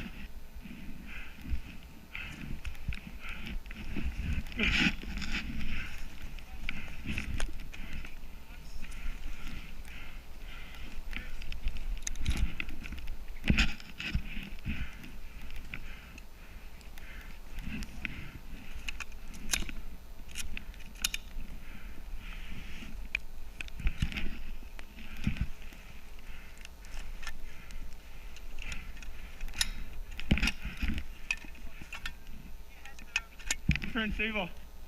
Do you have one?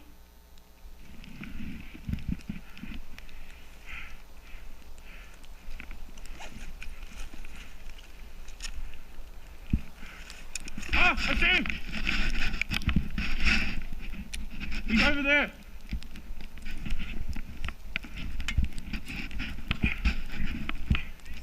He's over here.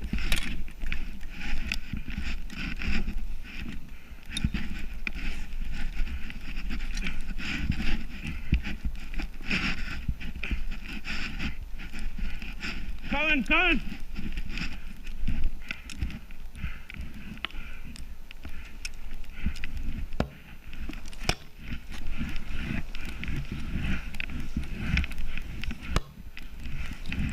Take this.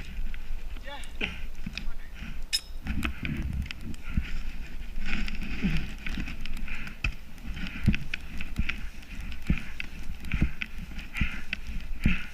I got you, James. Yeah.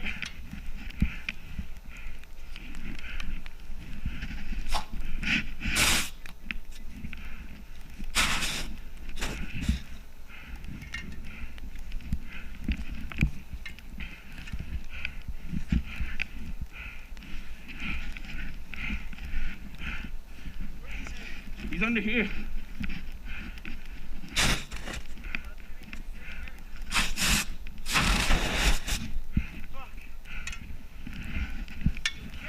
Yeah, that's him. No, there's nothing. No, that's his hole, dude. Fuck. Is this full? Where is he? Yeah, I feel him. Just there. Just there. I can feel something. I'm trying to find his head.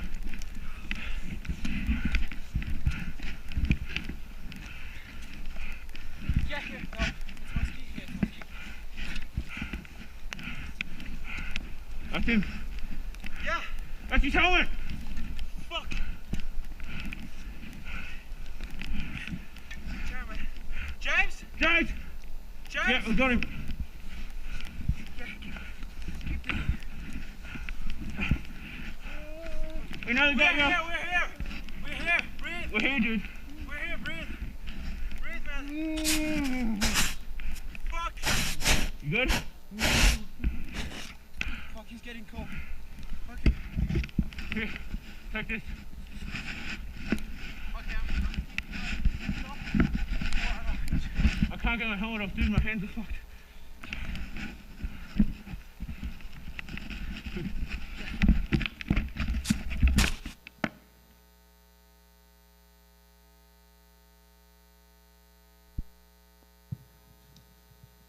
For some reason, YouTube likes to feed me these videos. And I learned a lot from this video, and they're not necessarily new things, but they're also like kind of little things, or they're confirming things, or, right? Oh, I was wondering about this, and kind of this is kind of what it looks like. And so can you take 2 minutes and just chat with somebody beside you about kind of what you saw and what you think? What would you do differently? What did they do well?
Okay, everyone. So this is the list that I came up with. And I was actually sitting here watching the video. I think I've watched it 20 times. And I came up with another thing that I didn't put on the list. But this is basically what I noticed that was a little bit concerning to me, and maybe something that I would think about doing differently. And so, unorganized riding in avalanche terrain, right? They all hit the slope at the same time. Some without gear. So the person that was buried, his name is James, and he had a transceiver, probe, and shovel in his, on his person. The rescuer, he had a shovel and a probe, but no transceiver, right? They're inbounds, right? It's a good thing they had that stuff. What about pole straps, right? So the rescuer for sure had his pole straps on. Hard time getting skis off. Did you notice that? Took quite a while, hey? Gloves off. Yeah, you got cold hands looking at that. There was the issue assembling the shovel.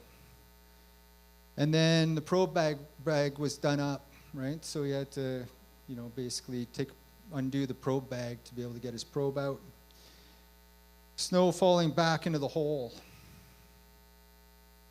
And I think that's the last one that I came up with. Did you come up with any others that I missed? I know I missed one.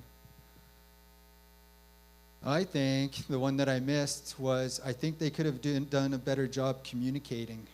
There was a lot of swearing there and not much communication. And so I think they could have done a better job communicating.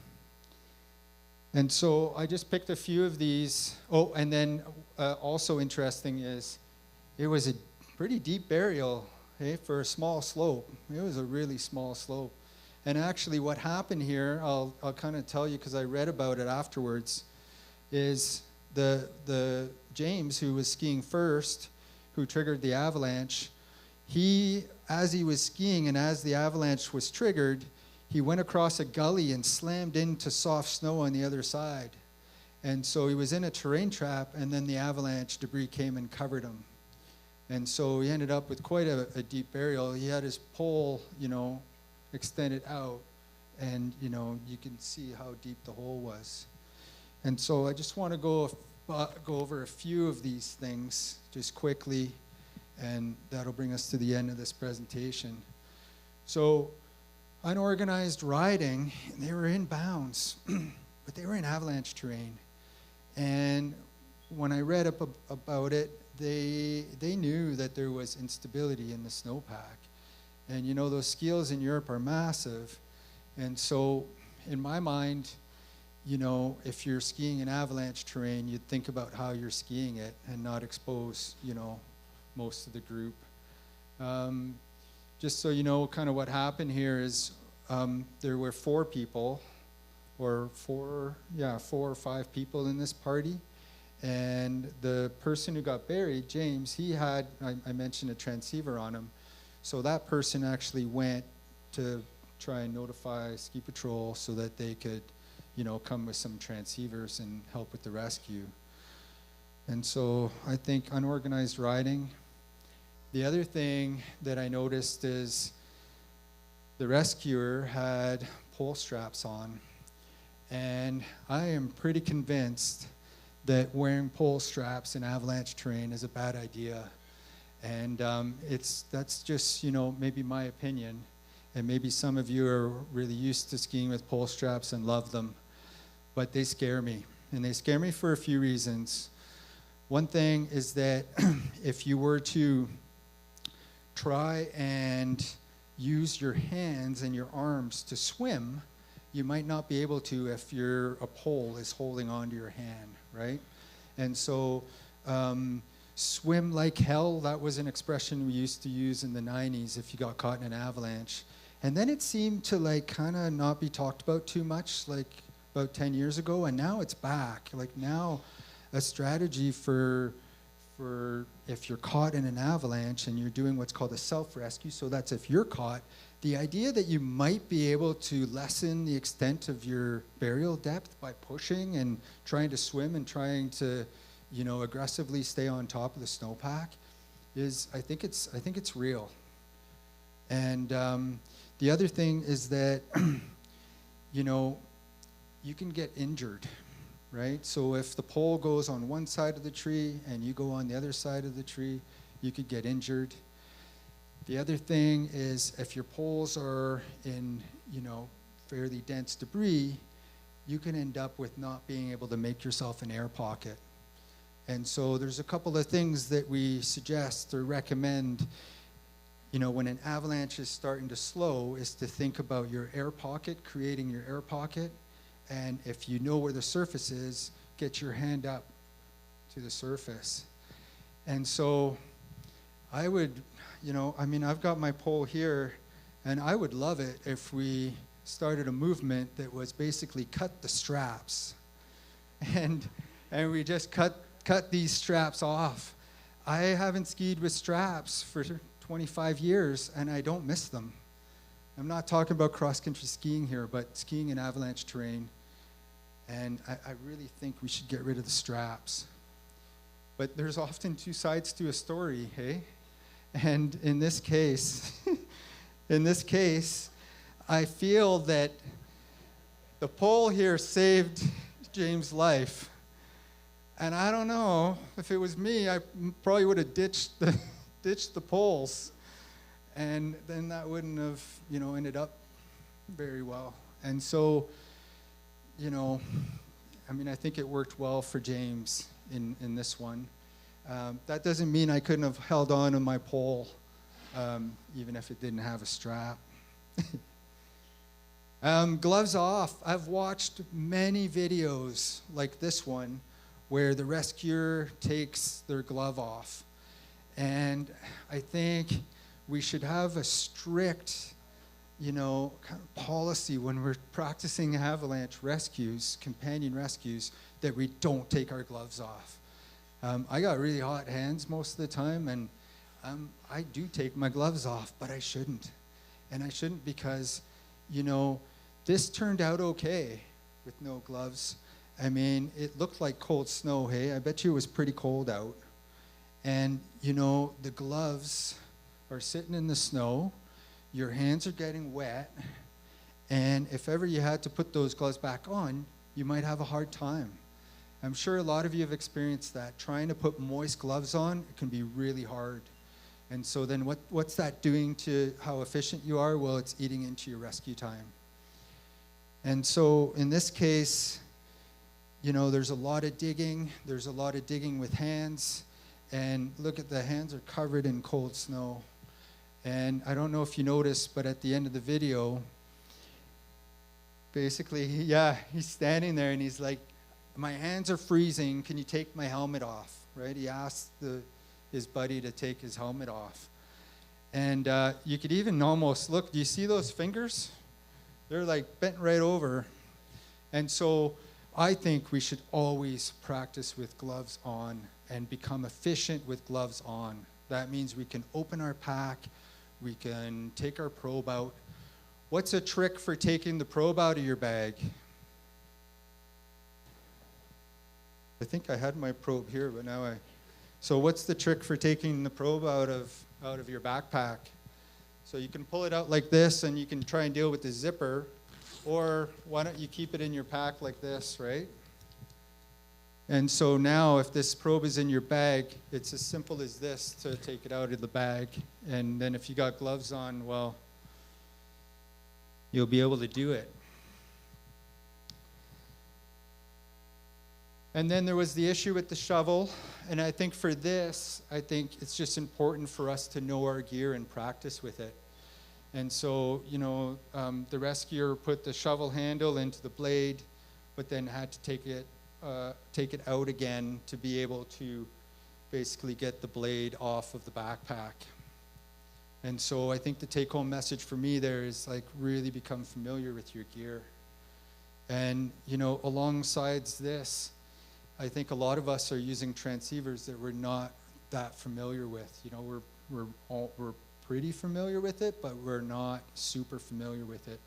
And so I encourage you to do a lot of practice with your equipment and know how to use it. Did some of you notice how the snow was falling back into the hole, right? And so that's a pretty common shoveling or digging mistake. The hole wasn't big enough, the snow wasn't going far enough away. And so the hole kind of kept on getting snow in it, and that delayed the rescue time. Yeah, almost digging from the top, and then I was thinking, well, maybe there were no other shovelers there, or maybe no other shovels, because this would have been a good scenario, even though they expected a shallow burial, it would have been a good scenario, I think, to have multiple shovelers on it. And so, but I think they didn't have a shovel. And then, you know, even when the helmet, look how far down that is. Even when they were so close to the helmet, that hole kept on getting plugged up with snow. And so this was a successful rescue, right? Rescue accomplished. 4 minutes and 32 seconds. And I think they did a great job, and I also think they were very lucky. And so when I watched this video, you know, even though I've been teaching avalanche courses for more than 20 years, I got a lot out of it, and it just reinforced some ideas. And so basically, you know, I encourage you to, if you can handle the intensity of watching a video like this, I encourage you to watch them and learn. And, you know, I watched this, like I said, 20 times. And yeah, I think I got a lot out of it. A couple of things they did right. What did they do well? You know, believe it or not, when he put his skis up in the snow, I think that was a good move, right? I think it was a good move because, you know, because of the scenario, they might have had other rescuers come in, and if you've got kind of equipment that's lying around the snow and you don't know what's going on, that can be confusing. And so skis up in the snow, I think, was time well spent. They also worked hard. Okay? The rescuer did not stop, and he gave it all he could with frozen hands. And I was really impressed with how hard he worked. Did you pick up on anything else that they did well? Sorry, say again. Yeah, right. So they tried to find his head. That's a really good point. Yeah. And then, you know, normally what we say is don't stop at the head, right? Go down to the chest. But I think because in this scenario, I think he could breathe well enough because the snow was dry. And so, and he had kind of slammed into the gully, the other side of the gully. And so I think he was able to breathe here and, you know, effectively. They looked for surface clues. Yeah, right. Yeah, they saw the surface clue. And so, and the pole, I don't know if you could tell in the video, but, you know, it was moving. And so if a pole is moving, that's a different scenario than if the pole's not moving, right? If the pole's not moving, you don't know that there's a person connected to it. But, you know, if the pole's moving, there's a person connected to it. So they were pretty convinced that they had found him.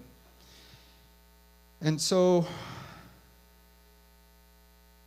I think, you know, our goal of, you know, performing an effective avalanche rescue in a short amount of time, I think we can all be more efficient. And I think this is my take home. Right? Let's all learn to be more efficient. And yeah, I'd like to thank you all for coming here. I have been really impressed with all the work that's gone into State of the Snowpack, and I just wanted to do say a special thanks to you folks for working so hard on this, and I think it's a great community initiative. I also think that the Whitewater videos, that you do every kind of 2 weeks or so, once or twice a month.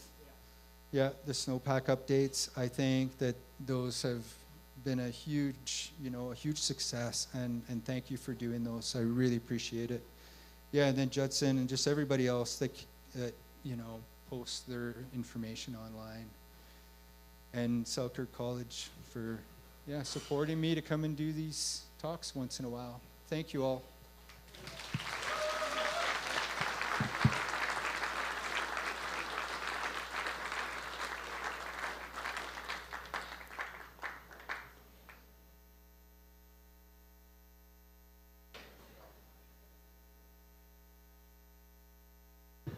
Thanks so much for that, Keyes. That was awesome. So before we leave, we're going to do some raffle prizes. And a big thank you to the Royal for hosting us all season. And thanks to everyone for coming out. So without further ado, who's the first lucky winner, Mike? We're going to give some hats and then some goggles. 160. 160. There 160 in the house?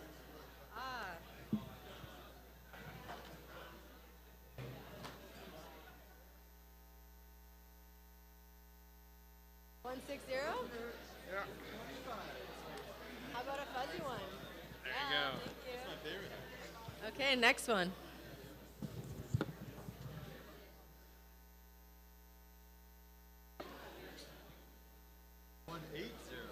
Okay, 180. Yeah.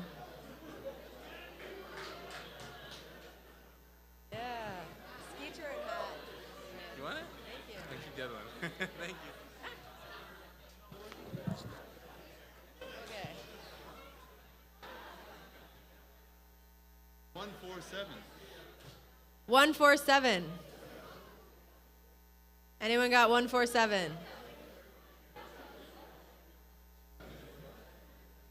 No. Are you also 147? Nice. Okay, well you can give this to somebody else. You choose. There you go. Trade ya. Okay, and last one's for the goggles. Thanks to Anon for donating so many goggles to us this year. 157. You think this is gonna be the same guy? Probably. 157. Is this you too? How many did you buy? About $100 worth. Okay. You donated online. How do you know your number? Oh, if you donate online, you come to us to get raffle tickets. You didn't do that. Yeah, sorry, that's us for not clarifying that. But if you reach out to us, we can hook you up with a hat. Sorry? If you want, I can hook you up with a hat. Oh, sick. Yeah, no problem. Thanks for supporting us so much. Have a great night, guys. Thanks for coming out.